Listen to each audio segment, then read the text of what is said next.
Olá pessoal, tudo bem com vocês? Olá! Estamos aqui mais uma vez para mergulharmos juntos no Evangelho, hoje no capítulo 9 de Lucas. É isso aí, já vai dando um joinha, não esquece, tá, gente? Toda vez que você estiver assistindo, dá um joinha, curte, compartilhe, se você puder. Deixa um comentário, Deixa um comentário, assim que acabar a live já fica, no caso o vídeo, a transmissão já fica ali, né, salva, e aí você pode adicionar o seu comentário, aquilo que mais chamou a atenção, o que você aprendeu, algo que, né, foi forte, que te tocou bastante, porque aí as pessoas ao lerem os comentários vão ver e vão achar que foi interessante e vão assistir também, tá bom? Então a gente pede pra você fazer isso pra nós. Para nós não, né? Para as pessoas, para nós entre aspas. Vamos ajudar a essa mensagem chegar a mais pessoas, né? A Exato. mais gente aí. Vamos lá então, tá compartilhando Vou aí? compartilhar aqui no grupo. Ok. Nós temos um grupo no WhatsApp e um canal no Telegram. O grupo do WhatsApp, ele é mais para dar o recado, para fazer isso aqui, ó. Estamos ao vivo, lembrar, ó, hoje tem a meditação e uma vez ou outra surge alguma coisa assim mais relevante. Agora, relevante mesmo, importante, mais do que o do WhatsApp, é o canal do Telegram, porque lá tem coisas desde quando nós iniciamos as meditações do livro de Mateus, também de Marcos. Então, não colocamos muitas coisas lá, mas quando tem algo importante, quando tem algo relevante, algo conectado com o Evangelho, então nós colocamos lá no canal do Telegram. Inclusive, algumas canções que tem muito a ver, né, que estão muito conectadas com o Evangelho, nós vamos colocar nos próximos dias lá no canal. Canções, alguns textos, alguns comentários sobre o livro de Lucas também, tá bom? Vamos lá então, capítulo 9, Lucas, Michele vai ler, lembrando que nós estamos na versão NVT. Muitas pessoas já nos avisaram que agora também estão na NVT, né? É uma versão muito boa que a gente sempre recomenda, mas independente da versão que você está, o mais importante é que você está mergulhando no Evangelho. Seja a revista atualizada, seja a NAA, seja a versão King James, que é uma boa versão também, enfim. A CF também é uma ótima versão, importante é estar mergulhando, e quando você tiver condição, se puder, se quiser, você adquira a NVT, que é uma linguagem mais fácil, mais fiel ao original. Vamos lá? Versículo 1, capítulo 9. Jesus reuniu os 12 e lhes deu poder e autoridade para expulsar todos os demônios e curar enfermidades.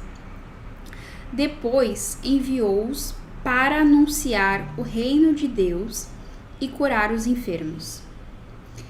Ele os instruiu, dizendo: não levem coisa alguma na sua jornada. Não levem cajado, nem bolsa de viagem, nem comida, nem dinheiro, nem mesmo uma muda de roupa extra. Aonde quer que forem, hospedem-se na mesma casa até partirem da cidade. E, se uma cidade se recusar a recebê-los, sacudam a poeira dos pés ao saírem, em sinal de reprovação. Então começaram a percorrer os povoados, anunciando as boas novas e curando os enfermos. A escolha de homens comuns, né? E os desafios que esses homens enfrentariam, as recompensas que teriam, o poder de Jesus, a autoridade que eles receberam para representar Jesus. Essa autoridade esse poder, muitas pessoas levam apenas ou principalmente para o lado de fazer os milagres também. Em nome de Jesus eles curaram, em nome de Jesus expulsaram demônios, mas acima de tudo, esse poder e essa autoridade está se referindo a eles se tornarem representantes de Cristo, representantes de Jesus. E quando nós falamos, Michele, de representar Jesus, representá-lo em nome dele, ajudando a pessoa que está enferma, curando-a, libertando aquele que está oprimido, mas existe algo mais profundo ainda do que os sinais. Os sinais acompanham os que creem, mas existe algo mais profundo que os sinais, que é representá-lo no meu caráter, que é representá-lo na minha maneira de tratar as pessoas, de ser, no meu jeito de ser, no meu estilo de vida, no que eu sou, consequentemente no que faço, nas minhas ações e reações, pensamentos e sentimentos.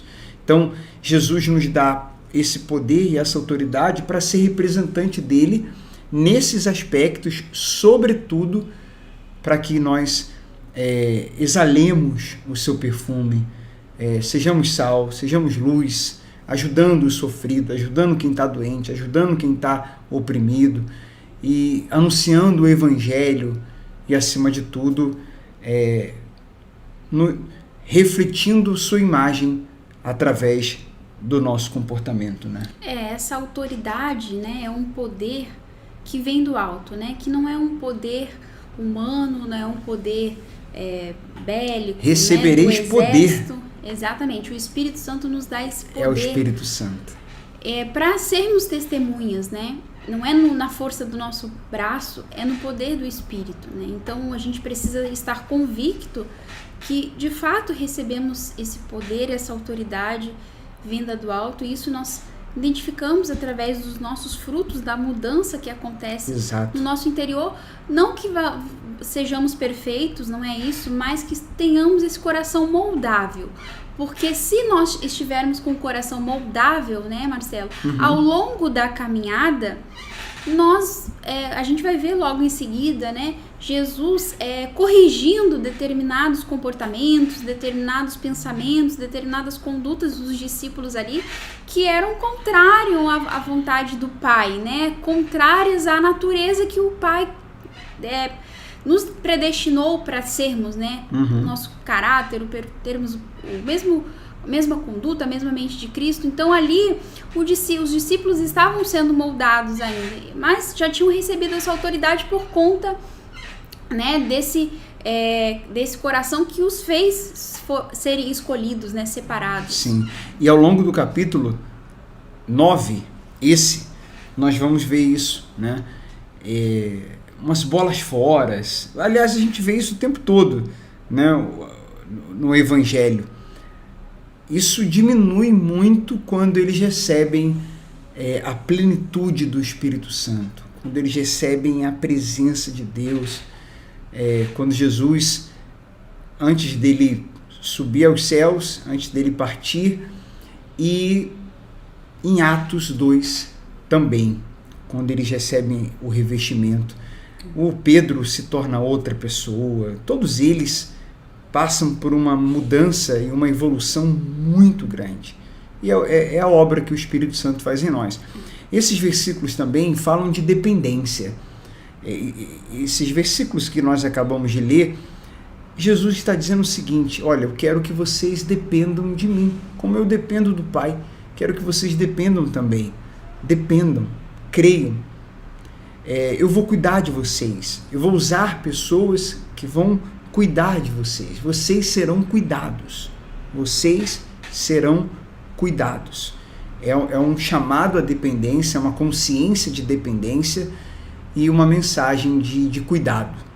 Por isso que ele fala aqui, olha, não levem nem bolsa de viagem, nem comida, nem dinheiro, nem mesmo uma muda de roupa extra. Onde quer que forem, hospedem na mesma casa. Então aqui a gente reflete sobre dependência, aqui a gente reflete sobre cuidado, aqui eu reflito também sobre simplicidade.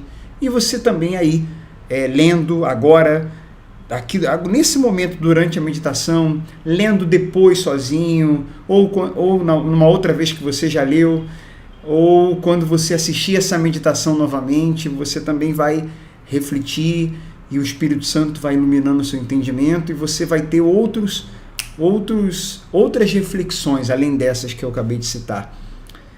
É o Espírito Santo falando com você, iluminando o seu entendimento. Mas, claramente, aqui nós vemos isso. Dependência, cuidado, simplicidade, obediência ao chamado. Então, vamos seguir aqui. A perplexidade de Herodes. Versículo 7. Vamos lá. Quando Herodes Antipas ouviu falar de tudo que Jesus fazia... e outro detalhe, né, Marcelo? Ele estava ensinando ali os discípulos a dependência. Em outra ocasião, quando eles retornaram dessa missão, Jesus perguntou: e aí, faltou alguma coisa para vocês? Eles falaram: não, Senhor, não faltou nada. É o cuidado. Pois é. Isso aí era para eu mostrar para vocês que o Pai está cuidando, o Pai está no controle de tudo, que essa missão está sendo, né, guiada, direcionada por Ele. E aqui, quando fala para eles irem em frente, sacudir a poeira, não é para maldizer, para amaldiçoar ninguém, não. Aquela casa, aquela família, aquelas pessoas. É para só seguir em frente. Vai em frente porque o evangelho tem que chegar a toda criatura. Vai em frente porque a missão é nobre, é relevante, é poderosa, é importantíssima. Tem gente precisando, tem gente sofrendo, tem gente com o coração aberto. Não perca tempo com o coração fechado, não. Não se lamente, nem perca tempo com quem não quer, né? Porque tem muita gente que vai querer e vai aceitar, né? A gente sente isso na pele, né? Na pele. Aqui, aproveitando para ser bem sincero com você que está acompanhando, o pastor, né? O pregador, o mensageiro, o missionário, até você, todos, porque todos nós somos missionários, todo cristão é um missionário. A gente tem que estar espiritualmente e emocionalmente muito preparado para isso, bem resolvido, sabe? A gente tem que estar com a cabeça muito boa para entender que nem todo mundo vai aceitar, nem todo mundo vai valorizar, nem todo mundo vai falar: ai, que palavra, que mensagem, que oportunidade, deixa eu aproveitar. Não! É a minoria. A história mostra isso. Então a gente tem que estar muito bem com isso para a gente não se frustrar, para a gente não levar para o pessoal, para a gente não desanimar. A missão é maravilhosa. Vamos em frente. Vamos em frente. Enquanto tem 5 desvalorizando, 10 não dando valor, surge 1, surge 2 dando muito valor. E aí a gente foca nesse 1, nesse 2, fica feliz, lamenta pelos 10, ora por eles, torce para que eles se arrependam, mas a gente foca nos 2 e vamos em frente. Vamos lá. Então, versículo 7. Quando Herodes Antipas ouviu falar de tudo que Jesus fazia, ficou perplexo, pois alguns diziam que João Batista havia ressuscitado dos mortos. Outros acreditavam que Jesus era Elias, ou um dos antigos profetas que tinham voltado à vida. Eu decapitei João, dizia Herodes. Então, quem é o homem sobre que ouço essas histórias? E procurava ver Jesus. Aí, versículo 10. Quando os apóstolos voltaram, contaram a Jesus tudo o que tinham feito. Em seguida, Jesus se retirou para a cidade de Betsaida, a fim de estar a sós com eles. As multidões descobriram seu paradeiro e o seguiram. Ele as recebeu, ensinou-lhes a respeito do reino de Deus e curou os que estavam enfermos. Vai comentar alguma coisa? Pode seguir. No fim da tarde, os 12 se aproximaram e lhe disseram: mande as multidões aos povoados e campos vizinhos para que encontrem comida e abrigo para passar a noite, pois estamos num lugar isolado. Jesus, porém, disse: providenciem vocês mesmos alimento para eles. Aí os discípulos falaram: temos apenas 5 pães e 2 peixes, responderam. Ou o Senhor espera que compremos comida para todo esse povo? Eles se assustaram. O que, Jesus? Como assim alimentar essa multidão? A gente só tem 5 pães e 2 peixes. Isso, no caso, era a primeira multiplicação, né? Uhum. Então Jesus respondeu: digam a eles que se sentem em grupos de 50. Os discípulos seguiram sua instrução e todos se sentaram. Jesus tomou 5 pães e 2 peixes, olhou para o céu e os abençoou. Então partiu os pedaços e os entregou aos discípulos para que distribuíssem ao povo. Todos comeram à vontade e os discípulos encheram ainda 12 cestos com as sobras. Só uma coisa aqui, antes da gente continuar. Tivemos algum feedback aí de áudio? Tá tudo certinho? Tá tudo certinho. Eu já tinha testado. Conferido? E aí tava certo. Ok. Tudo certo, né, gente? Quem tá ao vivo conosco, vira e mexe, tem um contratempo, né? Tudo ok. A Priscila colocou aí, tudo ok. Vamos aproveitar aqui para ler um comentário da Priscila mesmo.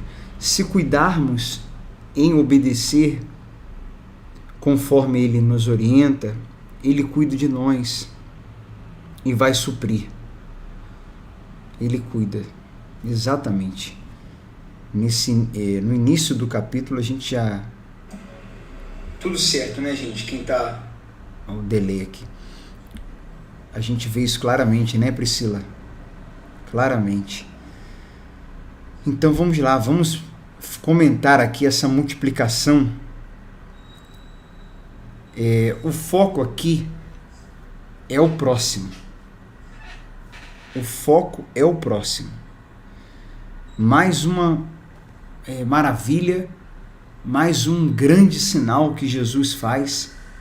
Isso é inegável, né? Essa multiplicação é algo extraordinário.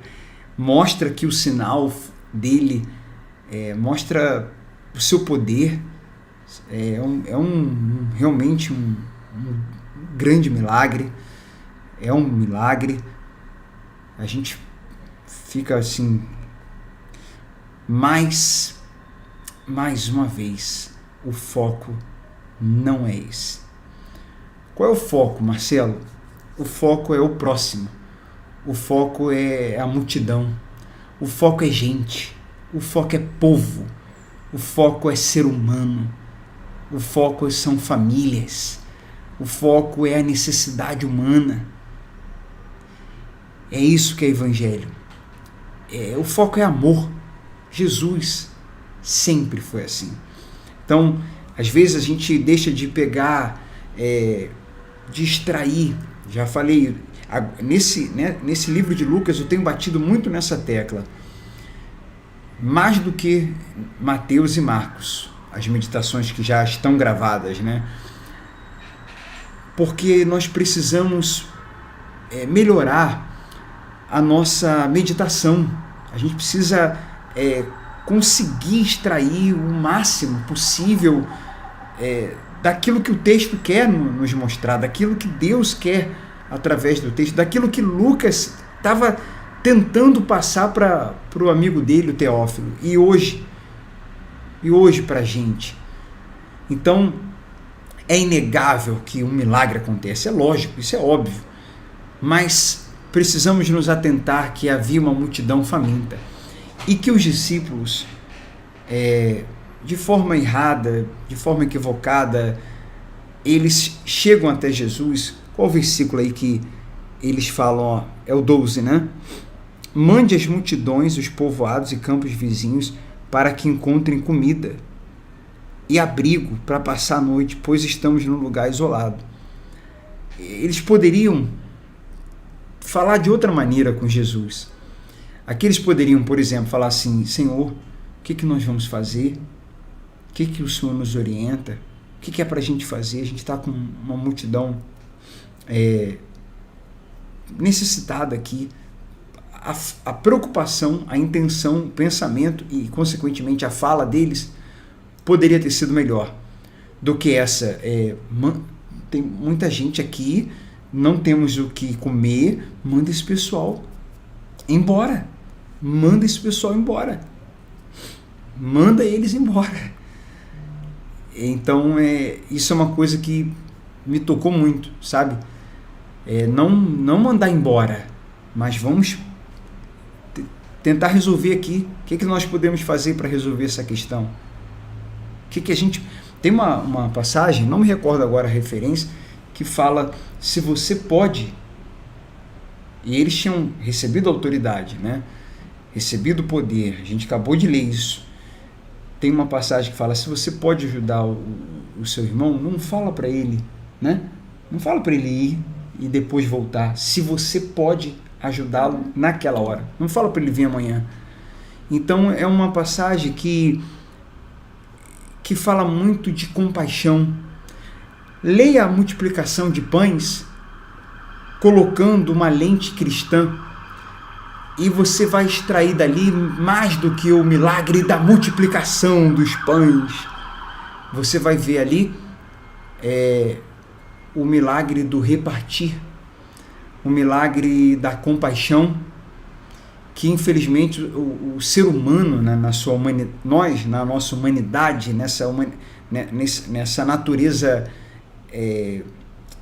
corrompida, a gente insiste em valorizar mais as coisas visíveis, os números, essas coisas chamam mais a nossa atenção do que os frutos de compaixão, de repartir, de amor, de se preocupar com o próximo. Então a gente consegue ver isso claramente aqui. Eu até fiz algumas anotações aqui que eu quero compartilhar com vocês. Esse é o milagre do repartir. Certamente vocês, todos nós já ouvimos que o menino, ele somos nós, né? Nós somos esse menino e nós temos que entregar os pães. E aí o que muita gente vai fazer? Vai levar essa passagem para o lado material e vai inserir o quê? O quê? Oferta. E essa passagem essa não, temos outras. Essa não fala de oferta. Não fala. Mas vão materializar o que é espiritual. Vão baixar o nível do evangelho e vão misturar seus interesses. Vão colocar o homem no centro e vão dizer, você é o menino e você tem que dar o que você tem para que multiplique o que você deseja, para que você tenha muito mais. Vão também levar para o lado da multidão, vão levar para o lado, vão focar nos pães, vão focar nos peixes, vão focar num monte de coisas, menos em Jesus e na reação diferente que ele teve dos discípulos. Ao invés dele, se por um lado os discípulos mandam embora, Jesus, não, vocês mesmos dão a eles de comer, vamos resolver isso aqui, vamos atender essas pessoas. Jesus sempre mostrando compaixão. Já tinha parado para olhar dessa maneira? Já tinha parado? Porque assim, eu imagino que muitos de vocês, como eu, nós já passamos por essa passagem aqui várias vezes. Várias vezes eu já li, várias vezes já preguei, várias vezes já ouvi. Mas é com óculos do Evangelho, com a lente de Cristo, que a gente consegue enxergar o quão profundo, o quão espiritual e o quão nos ensina com respeito à compaixão. Fala de misericórdia, né? Não fala de oferta, não fala de dinheiro, fala sim do poder de Deus, da sua soberania, mas fala de misericórdia e fala de compaixão. Quer comentar algo? E aqui não fala, né, do menino, né? Na verdade, esses 5 pães e 2 peixes era daquele menino que tinha levado para lanchar, né? E ele, na verdade, Fala em Marcos capítulo 6, que a gente já leu. Lucas está relatando de uma forma diferente, mas é o mesmo caso. Marcos 6. Pode seguir. Foi. E aí ele usou, né, daquilo que o menino tinha e acabou repartindo com a multidão, né? Mas o menino não teve Pode ser que ele tenha, aqui não fala, mas pode ser que ele tenha levado alguma outra sobra para casa e tudo mais. Mas aqui não fala que o menino deu e recebeu muito mais, né, do que ele tinha dado. Fala. Mas ele deu e aquilo se multiplicou na vida de outras pessoas, né? Então não era algo pessoal, né? Não era algo que era para si. É isso. Na verdade era com respeito ao outro, né? É como dizem, né? Como falam, é sobre isso. É sobre isso. Ó, o menino já tinha os pães e peixes. 5 pães. Fala também, gente, se você quiser anotar, em Mateus 14, essa passagem também. Então, em Lucas ela está no capítulo 9, em Marcos ela está no capítulo 6, em Mateus está no capítulo 14, e em João está no capítulo 6. Está em todos os evangelhos. Então tem aqui a figura do menino, que Lucas não detalha, mas que nós sabemos que tem. O menino não precisava de multiplicação. Vocês acham que 5 pães não dava para ele? Fala aí, pessoal. Coloca aí nos comentários. 5 pães não dava para ele? 1 ou 2, né? Para a viagem do dia já era o bota suficiente. 3, né? Bota 3. Mas essa mãe Bota aí foi 3. muito precavida. Ela falou, bota 5. A não, mãe é mãe, né? 2 peixinhos tá bom. Mãe é mãe. 2 pãozinhos tá bom. Não, bota 5 aí, vai que... Parece bota peixe também, não, mãe? Pão tá bom, bota 2 peixes, menino. Vai, tô falando, você pode sentir fome no caminho. Mas tudo era com propósito, né? Talvez Deus tocou na mãe ou de alguma forma que ele ganhou aqueles peixinhos, porque... Então, a primeira pergunta, o menino precisava de mais? Não. Posso fazer outra pergunta para vocês que estão aqui ao vivo? E é para você que está acompanhando a gravação também. Os 5.000 ficaram fartos. Desculpa, gente, a gente está ficando mais tempo aqui, né? Desculpa não, amém. Mas é que às vezes falta um pouco de tempo nas outras passagens. Mas essa aqui, a gente tem que falar isso, que é incrível como que materializam as coisas. Outra pergunta. Os 5.000, a multidão, o povo que se fartou, eles deram o quê? O que eles deram? Porque eles foram fartos. Houve multiplicação. Eles usufruíram da multiplicação. O que eles deram? Eu sei, você está aí pensando, respondendo. Você sabe que eles não deram nada. Não entregaram nada. Porque, olha só, por que eles foram abençoados? Porque Jesus não te abençoa. Ele não nos abençoa segundo uma troca. Jesus não nos abençoa segundo uma troca. Você já compreendeu isso? Mergulhando no Evangelho, isso já está claro para você. Ele abençoa porque ele é poderoso, ele é capaz, mas ele, além de poderoso, ele é cheio de graça. E cheio de graça, ele faz de graça. Cheio da graça, ele faz de graça. Inclusive, ontem que nós lemos, né, que aquelas mulheres que davam assistência a Jesus e aos discípulos com seus bens, elas primeiro foram curadas, elas primeiro foram salvas, elas foram libertas dos demônios, né? Então, em nenhum momento Jesus colocou um critério, olha, dá os seus bens, dá o que você tem e eu vou te curar. Não. Elas responderam em gratidão, não, olha o que o Senhor fez na minha vida, né? Então eu vou contribuir para que essa graça, esse reino, essa cura, essa libertação chegue a outras pessoas também. Então elas deram por livre e espontânea vontade, pela necessidade que havia, né? Para que eles pudessem cumprir a missão, mas não foi algo que elas deram para que Jesus as curasse, né? Foi algo espontâneo.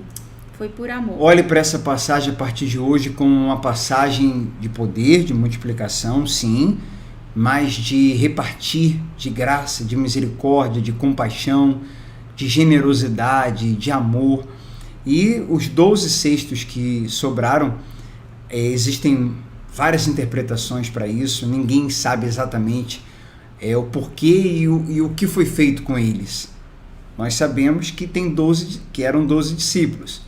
Pode ser, e aqui não estou afirmando, porque eu aprendi até com um amigo, professor Vinícius, que tem coisas que a Bíblia não afirma com clareza, e o que a Bíblia não afirma com clareza eu não posso ter certeza, eu não posso passar certeza. Mas a gente fica imaginando, né? 12 cestos. Aqui a Marta falou, agora estou entendendo. É muito bom, né? Quando a gente entende com clareza a palavra de Deus. A Patrícia, todo dia tá tendo uma metanoia, né, Patrícia? Cabeça faz assim, ó, né? Boa noite, já nem sei mais o que falar.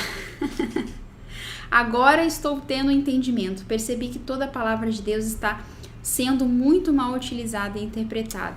Infelizmente, Patrícia, a gente vê, é o que Jesus falou, né, dos fariseus, que eles tinham a porta do reino dos céus, fechavam, não entravam e não deixavam os outros entrar. Ou seja, eles colocavam muitos, né, obstáculos, pesos, coisas que Deus não tinha pedido para que as pessoas entrassem no reino de Deus. E hoje, até nos dias de hoje, se colocam muitos acréscimos, né, à palavra de Deus, quando na verdade Jesus falou, quem crê, né, quem crê na graça dele, quem crê na misericórdia dele. E se a pessoa quiser retribuir, ela fará isso por um toque, por amor e pelas condições dela e por generosidade e em resposta à graça de Deus. E eu fico particularmente, só concluindo, imaginando eles, cada um, né, dos 12 voltando, repartindo no caminho com quem precisava, chegando em casa, alimentando seus familiares. Eu vejo todo mundo, sabe? Todo mundo sendo ajudado. É isso que eu aprendo com o Evangelho. Repartir. Vamos lá então, versículo 18. Certo dia, Jesus orava em particular, acompanhado apenas dos discípulos. Ele lhes perguntou, quem as multidões dizem que eu sou? Os discípulos responderam, alguns dizem que o Senhor é João Batista, outros que é Elias, e outros ainda que é um dos profetas antigos que ressuscitou. E vocês? Perguntou ele. Quem vocês dizem que eu sou? Pedro respondeu, o Senhor é o Cristo enviado por Deus. Pode seguir. Jesus prediz... Aqui já muda, né? Aqui já no versículo 20. Isso. Aqui, gente, eu não sei se vocês já ouviram isso, mas eu aprendi que quem eu sou para você, quem Jesus é para você, se não for a mais, é uma das mais importantes. A pergunta mais importante do mundo, a pergunta mais importante para um cristão, a pergunta mais importante que existe nessa vida é essa: quem é Jesus para você? Por que ela tem tanta importância assim? Por que não há nenhum exagero em nós falarmos isso? Porque partindo do entendimento, né, da interpretação, dessa conclusão, da maneira que eu vejo Jesus e quem Ele é para mim, isso vai moldar todo o meu ser. O que eu sou, o que eu faço, o que eu falo, como eu me comporto, e as decisões, as escolhas que eu faço e a minha vida. Isso vai se estendendo para a minha vida, até para as áreas da minha vida. Então, assim, quando nós falamos que nós tivemos, Michele e eu tivemos uma segunda conversão, eu conheci Jesus há muitos anos atrás. Não conheci Jesus há quase 2 anos atrás. Eu conheci há quase 20 anos atrás. Eu não sei você, se há 10, 20, se há 2, se há 30, se há 40 anos atrás. Mas eu tive, há quase 2 anos, mergulhando no Evangelho, um entendimento maior e melhor sobre quem é Jesus. Foi mergulhando no Evangelho. E também, a gente fala de Evangelho, Mateus, Marcos, Lucas e João, né? Mas, gente, se nós pararmos para ver as cartas de Paulo, os outros livros que vêm depois do evangelho, depois desses 4, né, também é evangelho. Também é evangelho. Mas isso é um assunto para uma outra oportunidade. O principal está aqui, esses que foram testemunhos oculares e que relataram 3 anos e meio de uma convivência extraordinária, seus discípulos. Mas a questão é a maneira como eu vejo Jesus. A maneira como eu vejo Jesus. Nós vamos ver aqui, mais para frente, ainda nesse capítulo, tem um discípulo que fala, os samaritanos não se davam com o judeu, então ele fala, o senhor quer que a gente faça uma oração aqui? Provavelmente com aquela mentalidade de Elias, porque Elias eles conheciam. O Antigo Testamento, o judeu conhecia. Então eles tinham essa mentalidade do Antigo Testamento, com certeza Elias era uma referência para eles. Então, o que é que a gente faça uma oração aqui? Caia fogo nesses samaritanos que não estão dando lugar para se hospedar. Jesus repreende eles. Já vamos chegar. Então, eles ali estavam, sabe, como Michele falou no início, entendendo ainda. Aí Jesus falava, explicava, repreendia, daqui a pouco outra bola fora. Jesus explicava, ensinava, daqui a pouco outra bola fora. E a gente também, até hoje, dá bola fora. Só que a gente melhora muito, muda quando recebemos o Espírito Santo. Como eu falei, eles mudaram, os discípulos melhoraram, mudaram muito e foram evoluindo. Há uma diferença enorme, antes e depois do Espírito Santo. Mas somos humanos. O entendimento deles estava aumentando, porque não basta você... O recebimento do Espírito Santo é quando a gente se entrega. Mas eu preciso continuar mergulhando na palavra, eu preciso ter a interpretação correta da palavra, eu preciso ter intimidade com ela, eu preciso mergulhar no Evangelho para cada vez mais ir entendendo quem é esse Cristo, quem é Jesus. Porque se eu entendo Jesus como, por exemplo, um Deus carrasco eu serei com as pessoas. Se eu entendo um Jesus cheio de compaixão e de graça, como ele é, eu também serei alguém, a probabilidade de eu ser alguém, eu serei, resumindo, eu serei de acordo com o entendimento que eu tenho. Além de eu ter a sua presença, preciso ter o entendimento correto de quem ele é. Para que eu possa imitá-lo corretamente. Para que eu possa imitá-lo.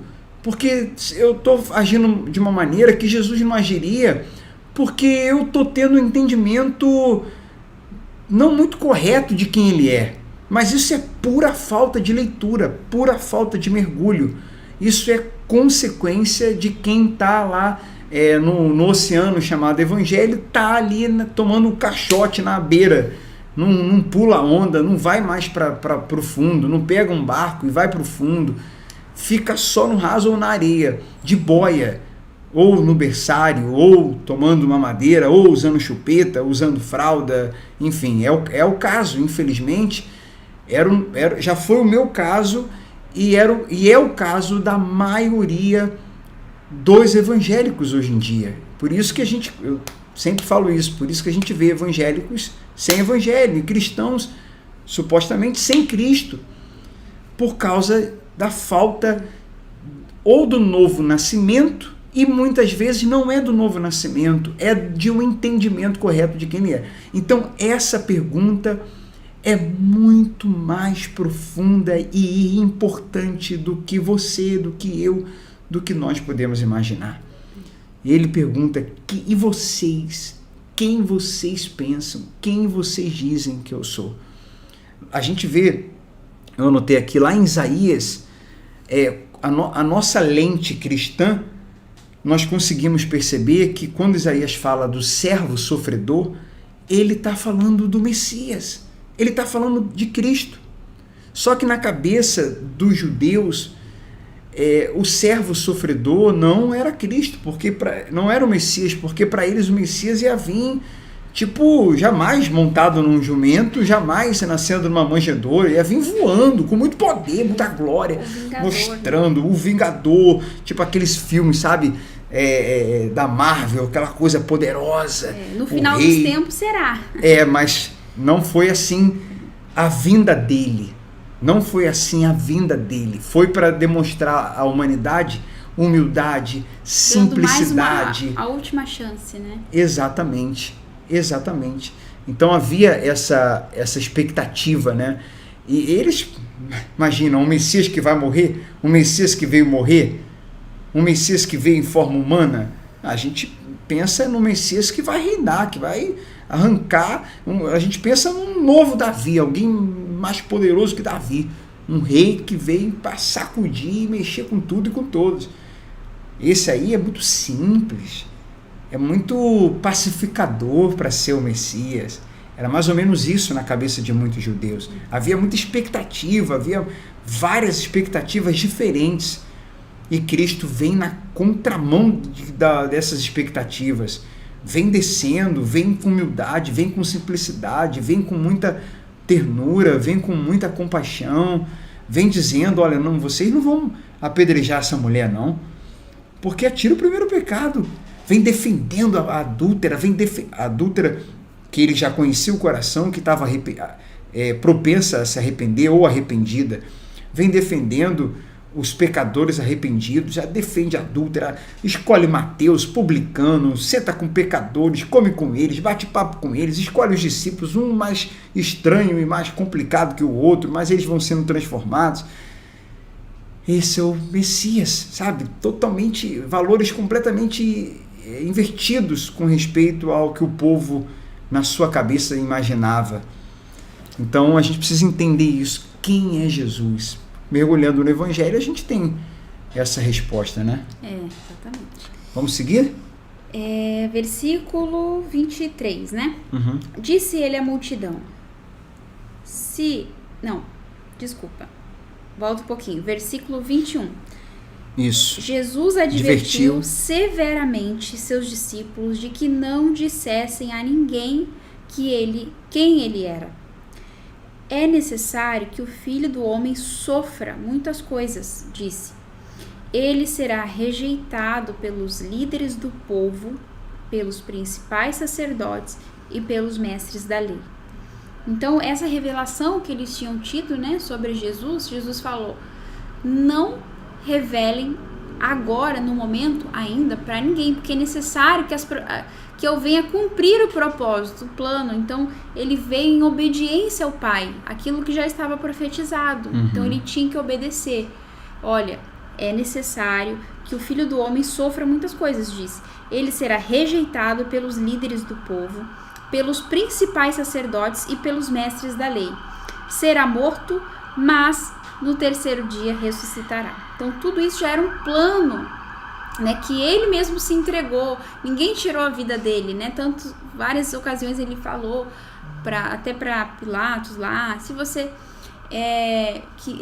eu tenho poder para te tirar, né, dessa situação. Aí ele falou, nenhum poder você tem, né, ou teria, se do céu não te fosse dado.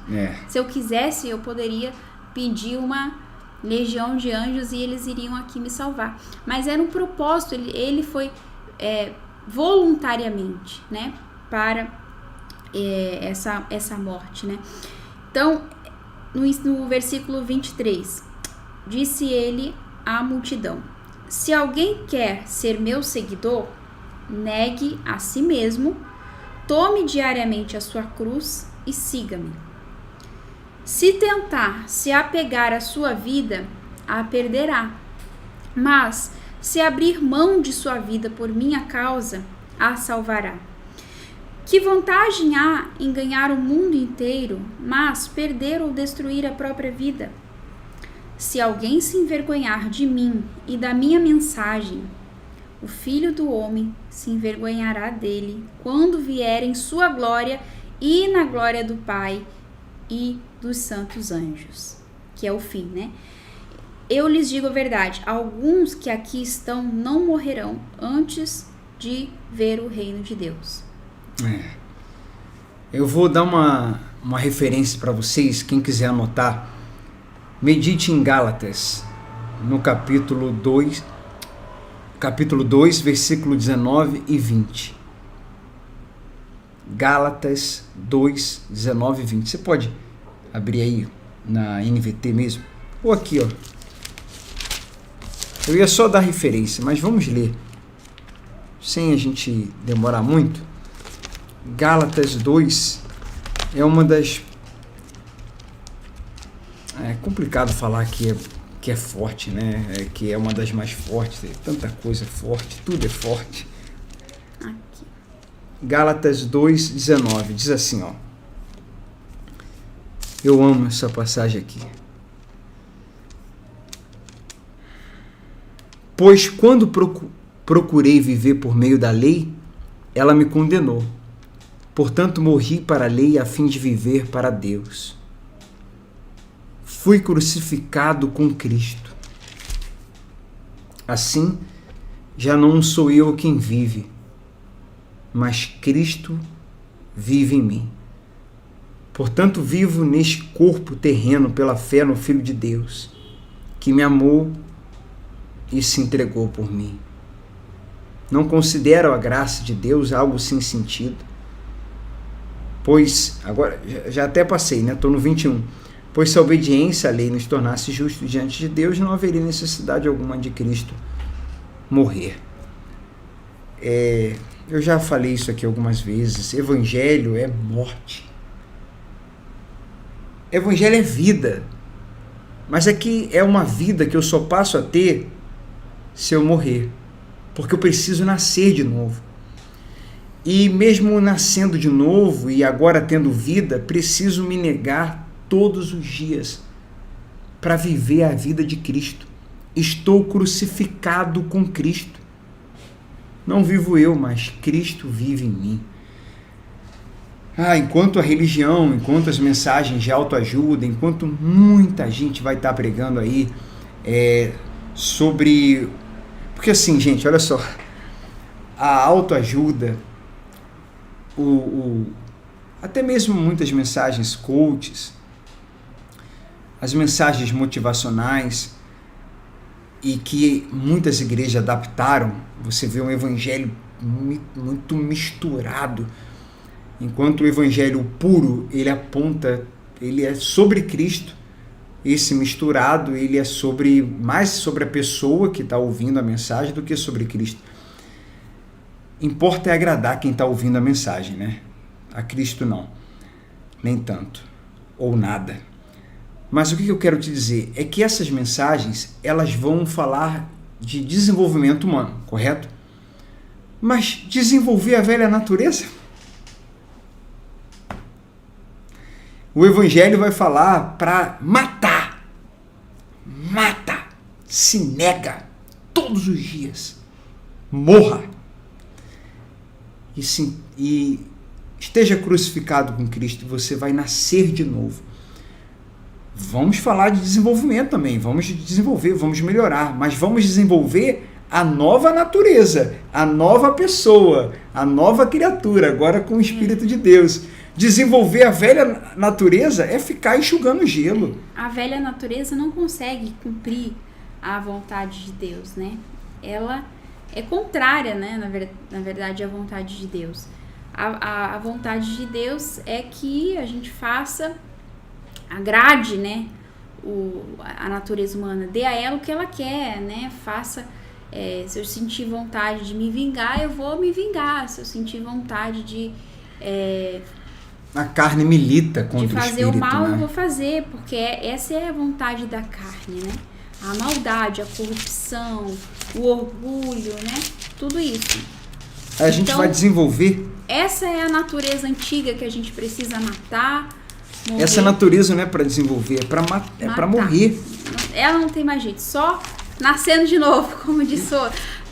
Já ouvimos um ditado, né? Aquele ali só nascendo de novo. E é de fato. É isso mesmo. A pessoa... Todos nós, para a gente ter jeito, só morrendo e nascendo de novo, espiritualmente falando, né? Vou dar mais um bônus aqui. Romanos 8, 36. Diz assim, cadê o 36? Eu vou ler o 35. O que nos separará do amor de Cristo? Outra passagem fortíssima. Serão aflições ou calamidades, perseguições, fome, miséria, perigo ou ameaças de mortes? Como dizem as Escrituras, atenção agora, o versículo 36. por causa de ti, enfrentamos a morte todos os dias. Somos como ovelhas levadas para o matadouro. Mas apesar de tudo isso, somos mais que vencedores por meio daquele que nos amou. Todos os dias nos negando, todos os dias morrendo, todos os dias amando. E a gente, o Evangelho vai dizer, chegou você, pecador, nós, pecadores. Esse pecado aqui. É que para a maioria dos evangélicos, né, para os cristãos, as pessoas dão muita ênfase aos pecados mais conhecidos, né? Sempre são os mesmos. É o mentir, é o roubar, é o assassinato, é esse aqui que que adultera, esse aqui gosta de pessoas do mesmo sexo, e aí essa pessoa que classifica pecado só como isso, como essas coisas, muitas vezes ela, por não ter entendimento do Evangelho, lembra, por não entender quem Jesus é, ela também não entende quem ela é. Porque a gente só entende quem nós somos quando entendemos quem Ele é. E nós somos pecadores. Quando eu me entrego para Cristo, nós fomos justificados, redimidos, perdoados, lavados pelo seu sangue, mas pecadores, não mais escravos do pecado, mas pecadores somos até a morte. Não, mas aí nós não somos mais, porque nós vamos para o céu. Não, nós, até vivermos a eternidade com Cristo, somos pecadores. Quem foi que disse para você que no céu é um lugar que não é um lugar que vai, né, que a eternidade com Cristo é para quem não é pecador? Só vai ter pecador. Só vai ter pecador.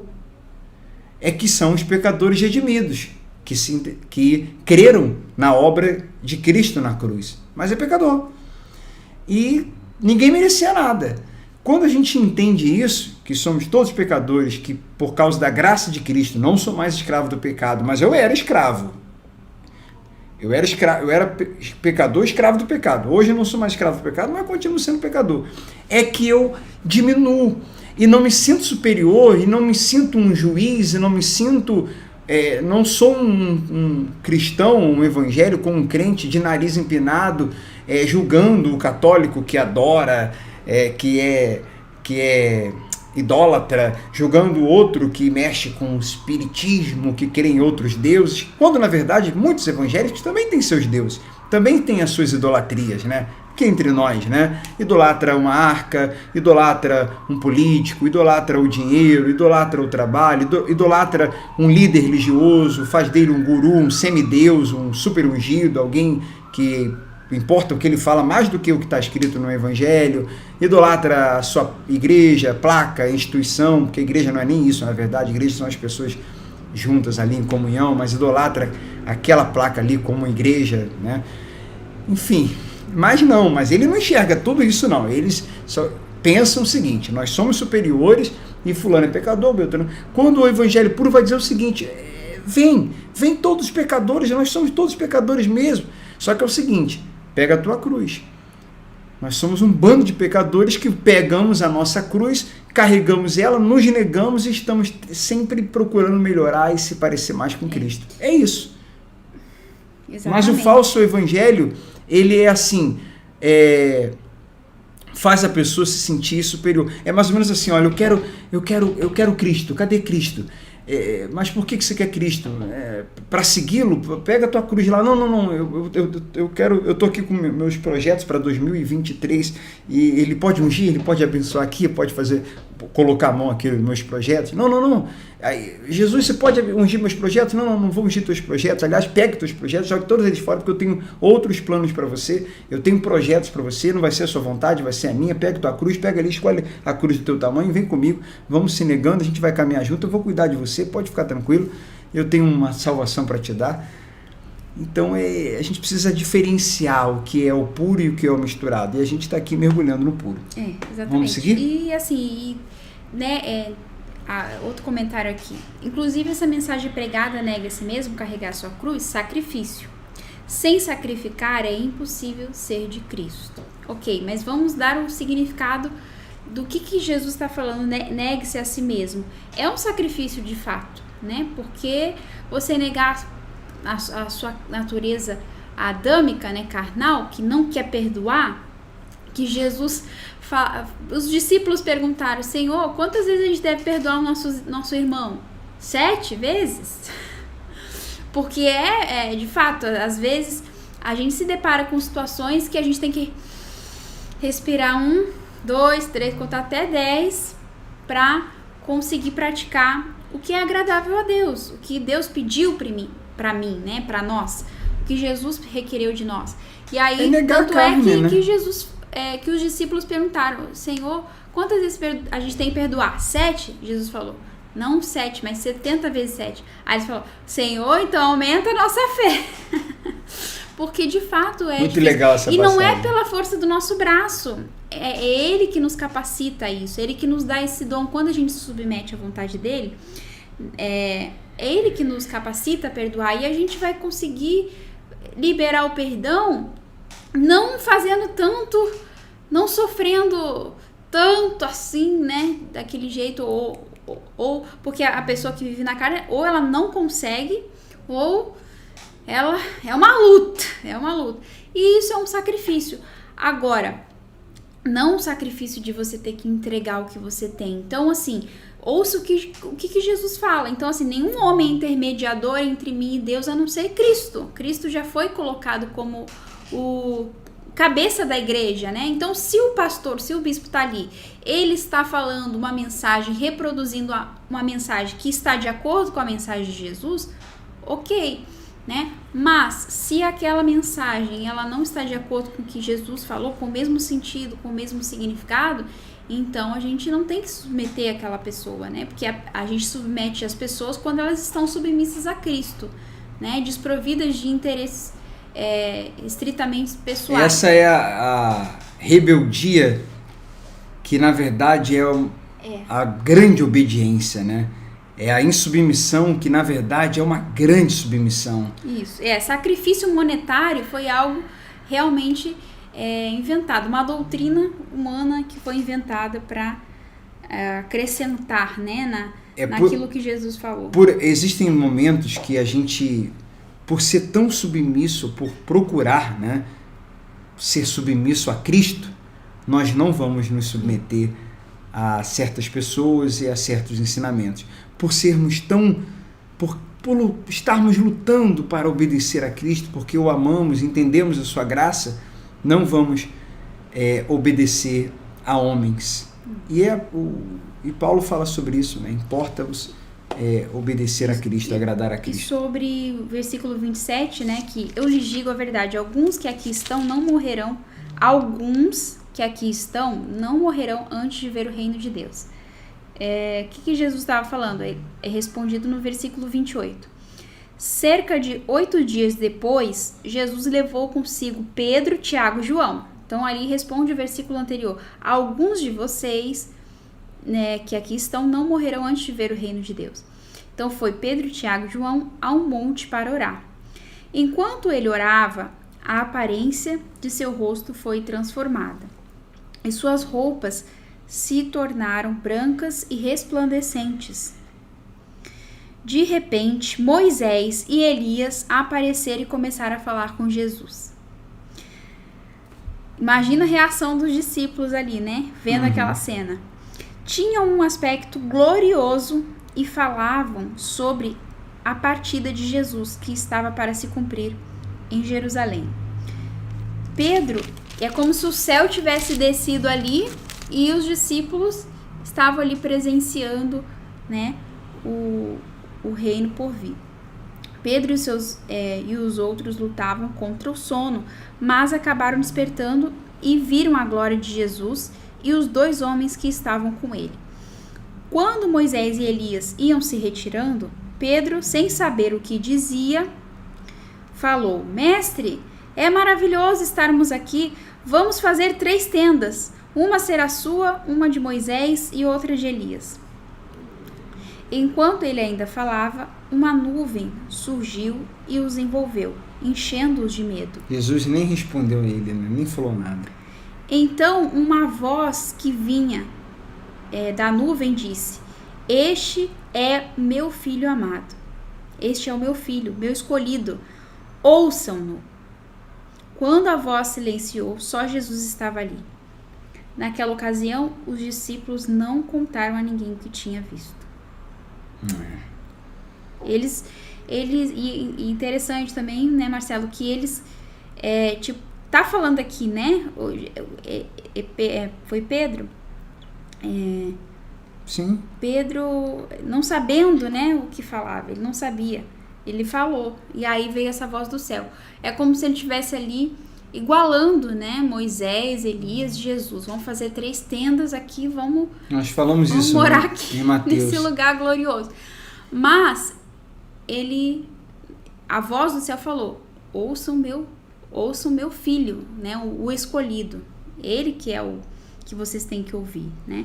Essa é mais uma passagem que tem teríamos muitas coisas para falar, mas a mensagem principal dela é que ela é, como todo o evangelho, mas ela mais ainda é completamente cristocêntrica. Moisés e Elias tiveram seu papel, sim, né, Marcelo? Moisés representando a lei, Israel, do povo, e Elias representando os profetas. Só que Cristo, a lei e os profetas valeram até Cristo. Então, Pedro, ele dá como diz o outro, uma viajada ali na maionese, e essa voz deixa bem claro, por isso que eu disse que ela é cristocêntrica. Olha, nada de 3 tendas, uma para cada, não iguale nada e ninguém a Cristo. Ele está infinitamente acima. Moisés teve sua importância na história, Elias também. O Antigo Testamento tem a sua importância, mas entenda, gente, qualquer coisa do Antigo Testamento, muita coisa aponta para Cristo. O que não aponta não tem valor.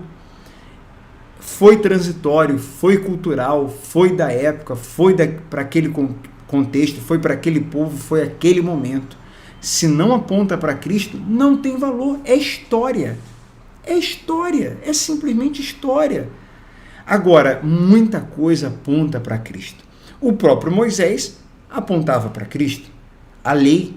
Moisés representava a lei. Ali estava nesse monte, na transfiguração, Cristo, a lei e os profetas. E a voz do Pai dizendo: é Ele. Foi o tempo de Moisés, a lei. Foi o tempo dos profetas. Agora está com vocês aí quem cumpriu a lei, o único que conseguiu cumprir. E está trazendo o evangelho, está aperfeiçoando a lei. E aqui está aquele que profetizou. E as profecias dele e de todos os demais profetas está se cumprindo, está aí. É Cristo, agora é Ele, agora é com Ele, agora ouça Ele, vai para o Evangelho, cabeça de Evangelho, mente de Evangelho, olha para Cristo, é só Cristo, o que importa é Cristo. Domingo no culto a gente estava falando, né, que é uma luta poder libertar, não dos espíritos, os espíritos eles saem na hora, em nome de Jesus tem que sair, não tem conversa não, mas para poder libertar as pessoas dessa mentalidade de Davi, de Abraão, de Gideão, e de Elias e de Moisés, é que não é fácil não. O apóstolo Paulo disse que ele sentia dores de parto para gerar Cristo nas pessoas.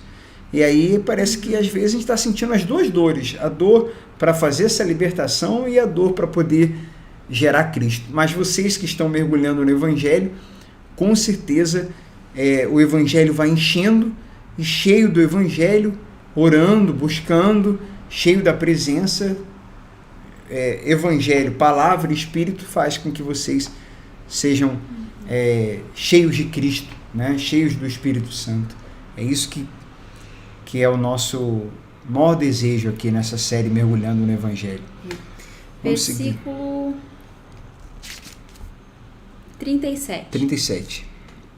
No dia seguinte, quando desceram do monte, uma grande multidão veio ao encontro de Jesus. Um homem na multidão gritou: Mestre, suplico-lhe que veja meu filho, o único que tenho. Um espírito impuro se apodera dele e o faz gritar. Lança-o em convulsões e o faz espumar pela boca. Sacode-o violentamente e quase nunca o deixa em paz. Supliquei a seus discípulos que o expulsassem, mas eles não conseguiram. Jesus disse: geração incrédula e corrompida, até quando estarei com vocês e terei de suportá-los? Jesus era tão santo, era tão... Para ele foi um grande sacrifício ter descido, né? Porque ele era cheio de pureza, cheio de, né, de glória, sem pecado, sem maldade, sem nada. E aquela falta de fé ali fez ele dar ali aquela declaração: ó geração incrédula e corrompida, até quando eu estarei com vocês e terei de suportá-los? Então disse ao homem: traga-me seu filho. Quando o menino se aproximou, o demônio o derrubou no chão, numa convulsão violenta. Jesus, porém, repreendeu o espírito impuro, curou o menino e o devolveu ao pai. Todos se espantaram com a grandiosidade do poder de Deus. Vai comentar? Não, isso é a fé, né? É a incredulidade. E esses discípulos, eles estavam entendendo, mudando. A gente falou no início do capítulo que nós percebemos nesse capítulo 9, em vários capítulos, né? Mas nesse 9 aqui, as batatadas, né, dos discípulos, as pisadas na bola, mas completamente natural de quem estava entendendo. Eu quero também passar isso para vocês que estão meditando, sabe? Não se cobrem de forma exagerada, não. Cuidado com o perfeccionismo. Se você ainda está buscando o Espírito de Deus, e mesmo você que tem o Espírito de Deus e que agora está entendendo, assim como nós, não tem muito tempo, o Evangelho genuíno, não se cobre tanto. Não se cobre tanto. O que acontece de forma sobrenatural em você, naturalmente você vai dar frutos. Algo sobrenatural está acontecendo em você. E naturalmente você vai dar frutos do que está acontecendo de forma sobrenatural. Então, eles ainda estavam entendendo e aprendendo muitas coisas e evoluindo, assim como todos nós também, né? E aí, versículo... continuando, né? Enquanto do 43. Versículo 43. Isso. Todos se espantaram com grandiosidade do poder de Deus. Enquanto todos se maravilhavam com seus feitos, Jesus disse aos discípulos: ouçam-me e lembre-se do que lhes digo. Filho do homem será traído e entregue em mãos humanas. Eles, porém, não entendiam essas coisas. Deixa eu só comentar isso aqui. Todo mundo maravilhado com os milagres. Eu falei isso, acho que na meditação retrasada. Você vê Jesus assim? Você vê Jesus eufórico? Não. O Pai, você vê ele eufórico? Não. Eu vejo o Pai, por dois momentos, falando, né? Esse é meu filho amado. Quando... Estou quase espirrando aqui. Quando ele se batiza, quando ele é batizado nas águas, no Rio Jordão, e o outro quando ele é transfigurado. Será que nós não podemos tirar lições disso? De dar mais valor ao que acontece de sobrenatural dentro de nós, espiritualmente, do que os sinais? Porque o Pai só... por duas vezes ele fala, esse é meu filho amado, só quando o Espírito Santo vem sobre Jesus e também quando o Espírito Santo, quando Deus faz aquela transfiguração extraordinária em Jesus num monte. Não teve essa voz, não teve nada, nenhuma voz, nenhuma participação, nenhuma euforia da parte de Jesus e nem do Pai. Quando a sogra de Pedro foi curada, quando os paralíticos andaram, quando os cegos passaram a enxergar, quando os mudos passaram a falar, os surdos ouvir, quando o leproso foi curado e tantos outros milagres. Não teve. No finalzinho do capítulo 9, a gente já está chegando no final, vou comentar sobre esse equilíbrio e sobre essa maturidade. Pode seguir aí. Porque eles ficam eufóricos, aí Jesus vai lá e fala da morte dele. Vai lá e fala da crucificação. É um foco, assim, uma cabeça no reino, né? Incrível, que a gente tem que aprender com Jesus. O povo estava maravilhado, eufórico, e Jesus, eu vou morrer. Salvação, o reino. E eu já comentei que ele fala, chegou a hora do Filho do Homem ser glorificado, quando gregos saíram de longe para poder vê-lo, né? A única que eu lembro, pelo menos agora, vocês podem depois, se souber de outro, me enviar, mas eu vejo Jesus assim vibrando quando pessoas chegam até ele, não por interesse do que ele podia fazer, mas por quem ele era, para conhecê-lo. Aí ele dá uma vibrada e fala, chegou a hora do Filho do Homem ser glorificado. Os sinais, por mais extraordinários que eles eram, Jesus não ficava eufórico com eles. Aí diz, enquanto todos se maravilhavam com seus feitos, Jesus disse aos discípulos, ouçam-me e lembre-se do que eu lhes digo. O Filho do Homem será traído e entregue em mãos humanas. Os discípulos não entendiam a ressurreição, né? Não entendiam. Eles não entendiam a ressurreição. Ainda. Ouvisse, de repente você está lendo essas passagens hoje que a gente tem lido, e hoje você está conseguindo compreender. Mas talvez lá atrás, também isso era só uma história, né? Mas você não tinha compreendido ainda a dimensão disso daqui, né? Do poder glorioso do reino de Deus que ainda está por vir, né? Que um carro importado, que uma mansão, que qualquer coisa aqui desse mundo, por mais esplendoroso que seja, é tão pequenininho diante da glória que está por vir, que fala, né? Nem olhos viram, nem ouvidos ouviram, nem jamais penetrou em coração humano que Deus tem preparado para aqueles que amam. Então, quando a gente entende essa grandeza, a gente, tudo bem, a gente pode entrar num carro e tal, bacana e tal, que carro legal e tal, mas se a nossa empolgação com o carro é maior do que a nossa empolgação com o reino, então tem alguma coisa errada. A gente não entendeu ainda o real significado. Não entendeu. Não entendeu o evangelho ainda. Então, tem gente que, pra ele é algo assim, nossa, olha esse milagre aqui, olha aqui o que aconteceu, olha aqui essa pessoa tá andando.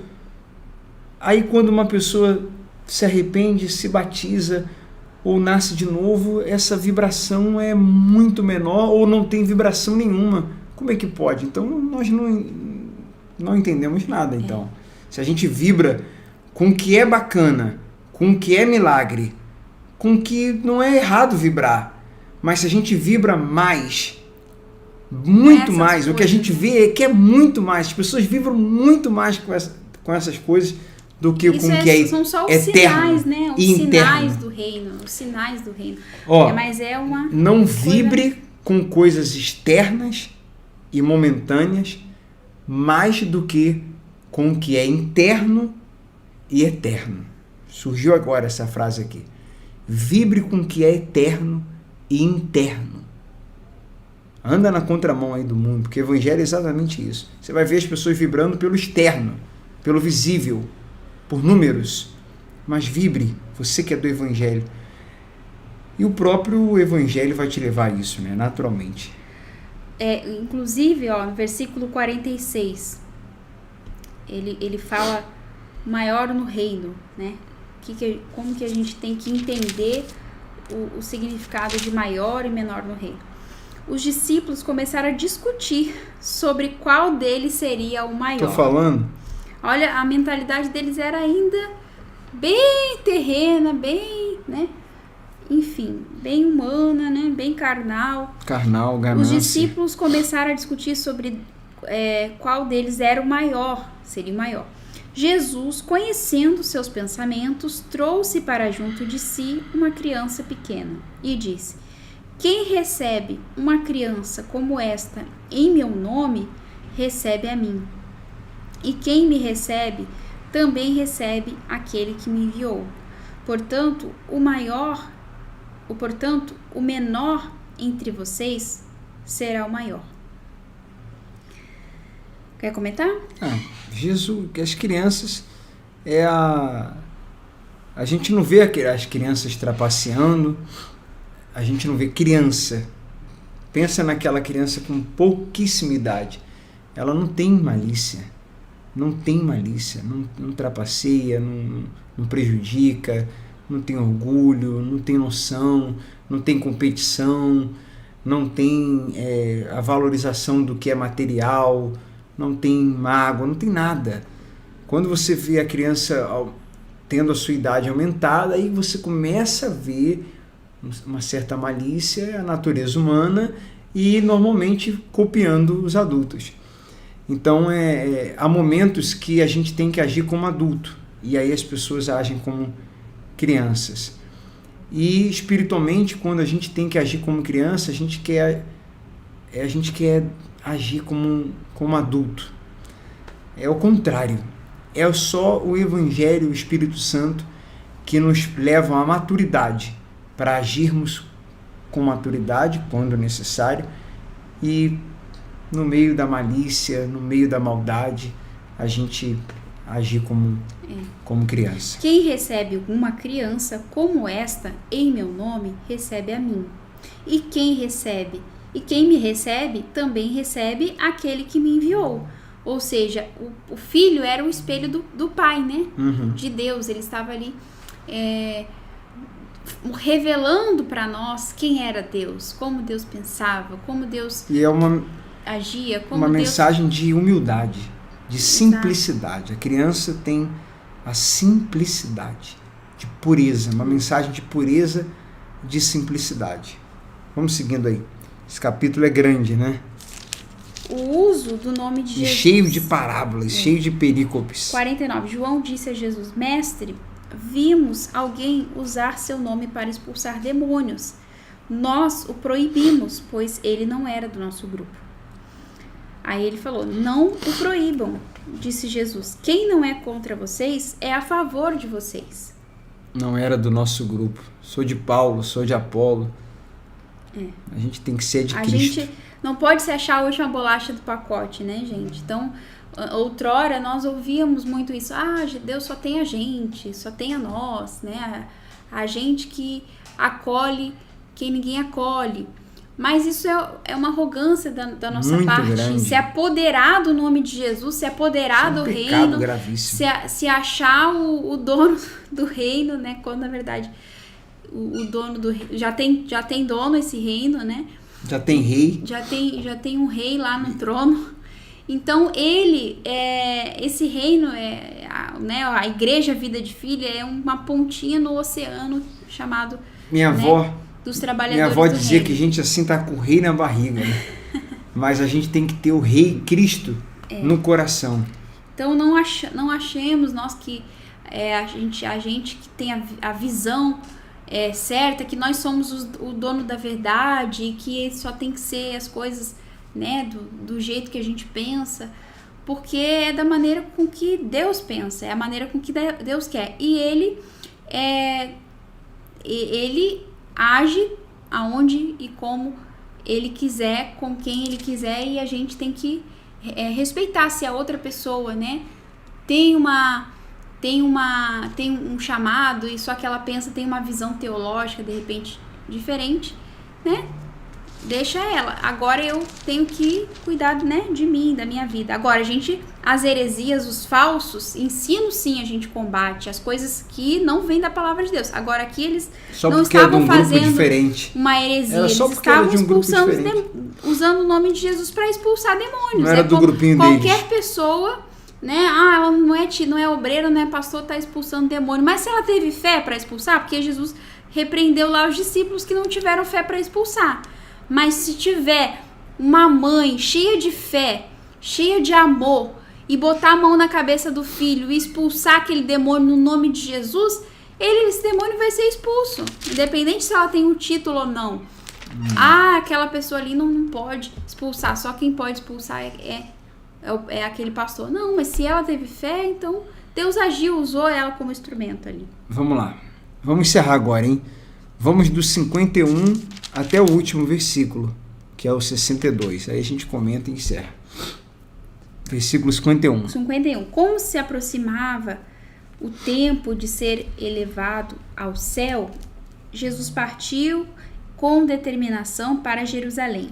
Enviou mensageiros adiante até um povoado samaritano, a fim de fazerem os preparativos para a sua chegada. Contudo, os habitantes do povoado não receberam Jesus, porque parecia evidente que ele estava a caminho de Jerusalém. Percebendo isso, Tiago e João disseram a Jesus: Senhor, quer que mandemos cair fogo do céu para consumi-los? Jesus, porém, se voltou para eles e os repreendeu, e seguiram para o outro povoado. Então Jesus repreendeu, né? Porque eles, como o Marcelo falou no início, eles já queriam logo mandar o fogo descer para consumir aquele povo e acabar com eles, né? Vamos resolver fácil, irmão. Quer que eu ore para mandar o fogo? Agora eles estavam com fé, né? Não, e a cabeça Então, essa fé... Agora que eles estavam essa com fé fé de não repartir, essa fé de não amar, essa fé de não confiar no cuidado.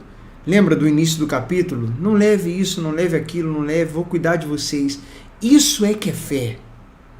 Essa fé, sabe, de vou fazer o fogo cair. Essa fé... Não, e o detalhe que... E em nome do amor, em nome de defender a Cristo, você querer agredir o próximo. Claro que Jesus repreendeu isso. E isso acontece muito nos dias de hoje. Ataques, ofensas, discursos ofensivos e às vezes de ódio, tipo em nome de Jesus, em nome do amor, em nome de Deus. Deus com D minúsculo. Jesus que não é, Evangelho que não é. Às vezes a gente é o povo samaritano, que a gente quer fazer pirraça. Eles queriam que Jesus ficasse ali. Provavelmente estavam ouvindo falar dele, sabiam de sua fama, mas estava ali na cara que Jesus estava só de passagem. Ele mandou ia para outro lugar, né? Não chegou lá de surpresa. Ele pediu para ir antes, avisar então, que ele ia chegar. Que aquele povo não quis receber. A gente pode ser esse povo samaritano. A gente pode ser esses discípulos que quer resolver na força do braço as coisas. A gente pode ser um desses aqui. A gente age dessas duas maneiras. Que Deus nos ajude, que o Espírito Santo nos ajude a não agirmos dessas duas formas aqui, que nem como os samaritanos e nem como eles, porque havia um conflito entre eles historicamente. Eles não se davam de jeito nenhum. Mas Só que Jesus estava com as melhores das intenções, né? Porque Jesus veio salvar. Ele falou: eu não vim destruir os homens, as almas dos homens, eu vim salvá-las. Então, ali naquela ocasião, Jesus estava cheio de misericórdia, de graça, com a missão de salvar. Jesus repreenderia muita gente hoje. Hein? Enquanto há vida, vai vir o dia do juízo, vai vir o dia da justiça, né, de Deus, da ira de Deus. Vai esse dia estar profetizado que também vai chegar, né? Porém, enquanto há vida, há esperança, né? Enquanto Jesus não vir, não voltar, ou a gente não partir desse mundo, a gente tem que orar a Deus, pedir misericórdia e não condenar ninguém. Nós não temos esse direito de condenar que aquela pessoa não tem jeito, ela está condenada, né? Não tem mais salvação para ela. Não, a gente, por mais que a gente veja, né, a maldade das pessoas, mas Deus tem um plano e pode salvar aquela pessoa ainda em vida, né? Se ela se arrepender, obviamente. E só age assim quem não entendeu quem Jesus é. Isso. E quem não entendeu quem é. E por não entender quem ele é e a sua própria identidade, a pessoa se sente superior. Ela acha que ela não é pecadora, que o outro é. Quando na verdade só são pecados diferentes. E quando ela ainda é pecadora, se não é mais escrava do pecado, ainda é pecadora. E se hoje não é pecadora, já foi escrava do pecado, igual aquela outra pessoa também. Não faz sentido esse se sentir superior. Não faz. E esses discursos de ódios em nome de Jesus, em nome do amor, isso não tem nada de evangelho. Na política a gente vê muito isso, né? Na política, nas discussões da internet, nos Facebooks da vida, nos grupos de WhatsApp, por aí vai. Vamos encerrar o capítulo de Lucas, o maior de todos até hoje da série. Grande. Versículo 57. Quando andavam pelo caminho, alguém disse a Jesus: eu o seguirei aonde quer que vá. Jesus respondeu: as raposas têm toucas onde morar, e as aves têm ninhos, mas o Filho do Homem não tem sequer um lugar para recostar a cabeça. E a outra pessoa ele disse: siga-me. Então as pessoas estavam ali no oba-oba, né? Eu quero te seguir, Senhor. Olha o que está acontecendo, né? Tudo e tal, no ministério do Senhor, não sei o que, eu quero te seguir. Aí ele falou, deu as instruções para seguir ele. E a outra pessoa ele disse: siga-me. O homem, porém, respondeu: Senhor, deixe-me primeiro sepultar meu pai. Jesus respondeu: deixe que os mortos sepultem seus próprios mortos. Você, porém, deve ir e anunciar o reino de Deus. Outro ainda disse: Senhor, eu o seguirei, mas deixe que antes me despeça de minha família. Mas Jesus lhe disse: quem põe a mão no arado e olha para trás não está apto para o reino de Deus. Então, ali Jesus estava propondo o preço, né? Que o propósito, o chamado está acima, né? De qualquer, que ele fala, quem ama seu pai, a sua mãe, seu irmão mais do que a mim, não é digno de mim. Então, ali naquele propósito, naquele chamado, tinha essa certa urgência. Então, os discípulos ali estavam nessa missão, né? E Jesus estava ali já no caminho, no chamado. Então, tinha esse critério ali para esses discípulos contexto, aqui, né? seguirem ele. E um detalhe, nessa época aqui, quando uma pessoa falava de sepultar o pai, nós falamos isso lá em Mateus, não era assim... Porque parece que Jesus foi incompreensivo aqui, se a pessoa interpretar desse jeito que eu vou falar agora.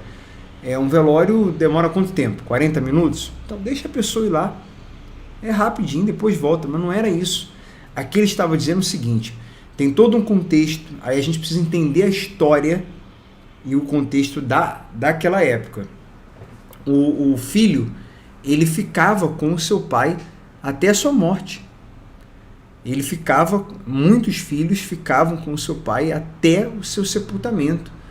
Então isso não significa, a interpretação correta aqui, não é que o pai tinha morrido e ele estava pedindo para ir lá ficar 40 minutinhos no velório, mas ele estava não entendendo a grandeza desse chamado e a grandeza de quem estava o chamando, e colocando outra coisa, outra pessoa como prioridade. Então não tem como eu viver com meu pai até que ele morra e depois um dia, sabe lá quando ele morrer, aí sim eu seguir? Não.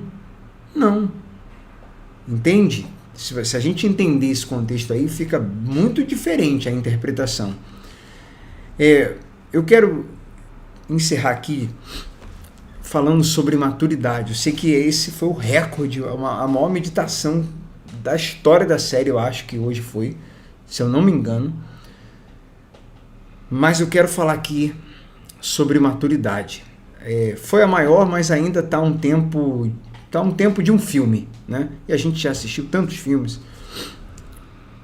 Não é tanto tempo assim, partindo desse princípio e partindo do princípio que a gente já falou, que cada perícope... Conta aí quantas perícopes tem, Lucas 10, Lucas 9. Cada perícope daria para ser uma meditação. 6, 7, 8, cada perícope dá para ter 40 minutos. 11, e esse 12, capítulo, 13. Esse capítulo teve 13 perícopes, muitas. Trechos, né, onde tem um título, subtítulos. Aquele contexto, né? Então, daria, você calcula aí, tá com 1 hora e pouca, né? Acho que essa meditação vai acabar com 1h30. Não sei agora exatamente. 1h30, 1h40. Mas o normal aqui, de forma bem equilibrada, você pode calcular aí 40 vezes 13. Quanto que dá isso? Quantos minutos dariam isso, né? Quantas horas? mais de 5. Quero terminar dizendo o seguinte, experiência é boa. Uma experiência sobrenatural, estou falando do Monte da Transfiguração, é muito bom. É muito bom. Deus realmente nos proporciona a pessoas experiências com o seu poder. Mas nada é mais importante do que os frutos, do que caráter. Uma natureza transformada. Uma natureza que foi transformada e agora ela é em manutenção, em cuidado, em santificação. A gente vai crescendo espiritualmente e a gente dá frutos do Espírito e exala o perfume de Cristo. Isso vale mais do que qualquer experiência. Aliás, as experiências elas valem para nos capacitarem a dar os frutos, porque do contrário, não importa se a pessoa flutuou, se ela viu um anjo, se o anjo tinha 5 asas, se ela viu um fogo. Eu não duvido da experiência de ninguém, prefiro não duvidar, sabe? Quando alguém conta, eu vi fogo em mim, eu sei lá, eu vi um anjo, eu fui no céu e voltei, fui no inferno e voltei. Eu tenho um pé atrás, mas o que importa para mim, também não duvido, né? Não acredito completamente, mas também não duvido. Não duvido mesmo. Eu sei que Deus faz coisas extraordinárias, Ele faz o que Ele quiser, quando Ele quiser, com quem Ele quiser. Também já tive experiências sobrenaturais. Por isso também não duvido. Mas nada disso adianta. A pessoa pode voar. Eu tive a experiência, o Espírito Santo estava orando, ele veio sobre mim, eu comecei a voar. Voei por toda a cidade de Vitória. Mas a pergunta é, quem convive contigo, você que voou, sente o cheiro de Jesus? Porque se não sente, o que adianta você ter voado? É mais ou menos isso, sabe? Não fecha essa conta. Não fecha. Porque aí a gente pensa assim, não voou, ou então foi um espírito ruim enganando, ou então você não está entendendo o porquê dessa experiência. Deus quis te mostrar algo, você não está... essa conta não está fechando. Porque a maior obra do Espírito Santo não são essas maravilhas, embora isso seja glorioso, mas sim a transformação, a mudança que ele faz dentro de nós. Então a gente precisa encontrar a maturidade e o equilíbrio. Não somos, até anotei aqui, não somos eufóricos, não ficamos eufóricos demais, mas também não somos melancólicos. Não somos céticos, mas também não somos sensacionalistas. Então a gente procura ter o equilíbrio entre dom e fruto, sempre priorizando os frutos. Para finalizar aqui, para não estender mais, isso aqui, esse mergulho, esse aprofundamento é extremamente importante para esse amadurecimento. Porque, como a gente falou, os discípulos, eles ainda estavam aprendendo, eles ainda estavam desenvolvendo a fé, mas a gente vai ver lá na frente que eles fugiram com medo. Pedro negou Jesus, e tudo mais. Então, eles ainda estavam em processo de maturidade. Por isso que Pedro, vamos fazer aqui as tendas. Não, essa experiência que você está tendo aqui em cima, não é para você ficar aqui em cima, como falar, eu quero viver no monte, se eu pudesse eu morava no monte, se eu pudesse eu morava na igreja. Não! O cristão, ele é sal e luz para salgar, é para descer, para ficar embaixo do monte, na vida real, nessa vida dura, difícil, complicada, com pessoas complicadas, assim como nós somos complicados também, um suportando o outro, um amando o outro, multiplicando o pão, repartindo, amando, ajudando, salgando, iluminando. A gente não é para ficar em cima do monte. Independente da profissão, nós somos discípulos. Somos todos missionários.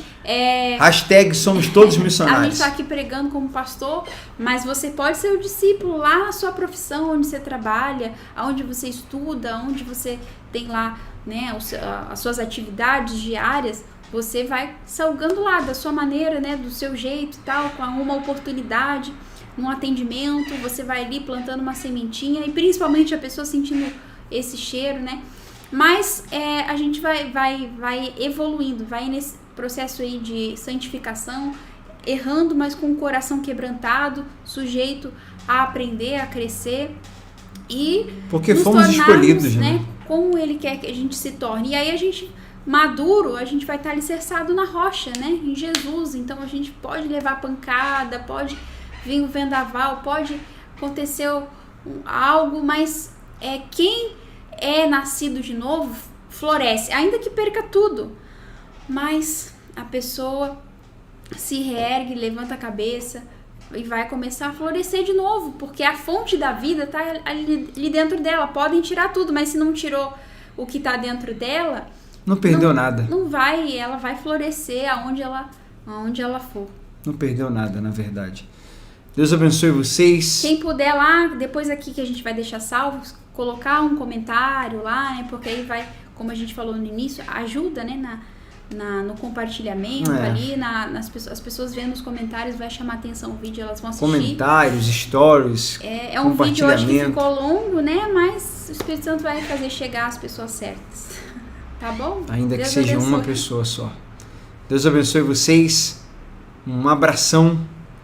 Pessoal que está ao vivo aí. Deus abençoe a todos. Deus abençoe Patrícia. Vamos juntos aí Priscila, Ana, nessa Mauricéia. fé, nesse crescimento, cada dia mais. Vamos em frente. Amém. Vamos mergulhar, vamos nadar. Vamos